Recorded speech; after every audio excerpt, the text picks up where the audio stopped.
আসসালামু আলাইকুম সুমন ভাই। ওয়ালাইকুম সালাম ওয়া রাহমাতুল্লাহি ওয়া বারাকাতুহু। ভাই, এই যে আমরা অনেকের মুখ থেকে শুনি ডিপ্রেশন টেনশন, আবার এই যে টেনশন যে দূর হয়, এমন কোন ইসলামিক দৃষ্টিতে কোনো আমল আছে যে যে আমলগুলো পালন করলে ঠিক নিয়মে আদায় করলে এই টেনশন গুলো দূর হবে বা ডিপ্রেশন গুলো দূর হবে?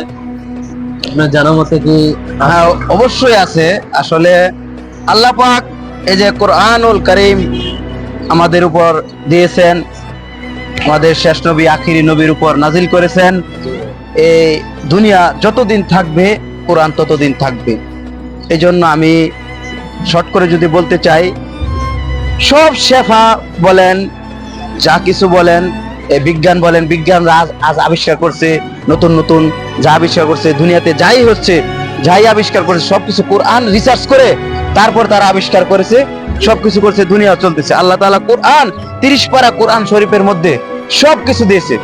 রোগের শেফা বলেন, যা বৈজ্ঞানিকরা যা আবিষ্কার করছে সব কোরআনকে রিসার্চ করে, আর নবীর সুন্নতকে ওরা রিসার্চ করে, বৈজ্ঞানিকরা তারা এই দুনিয়া যে একটার পর একটা চালিয়ে যাচ্ছে, তারা কাজ করতেছে, আবিষ্কার করতেছে, জিনিসপত্র আবিষ্কার করতেছে।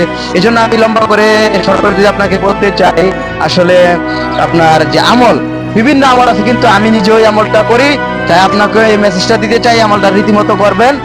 ফজরের পর এবং মাগরিবের পর, ফজরের পর আপনি 7 বার এই আমলটি করতে পারেন। হাসবি আল্লাহু লা ইলাহা ইল্লা হুয়া আলাইহি তাওয়াক্কালতু ওয়া হুয়া রাব্বুল আরশিল আযীম। এই দোয়াটা আপনি 7 বার পড়বেন ফজরের পর, আবার মাগরিবের পর 7 বার পড়বেন। ইনশাআল্লাহ আপনার টেনশন, বাজে চিন্তা এই মাথায় আসবে না। ইনশাআল্লাহ ভালো আপনি ফল পাবেন। রীতিমতো নামাজ, 5 ওয়াক্ত নামাজ পড়বেন, নামাজ পড়ে সকাল সন্ধ্যা এই আমলটি রীতিমতো করবেন। ইনশাআল্লাহ আপনার বাজে চিন্তা, টেনশন সব দূর হয়ে যাবে ইনশাআল্লাহ।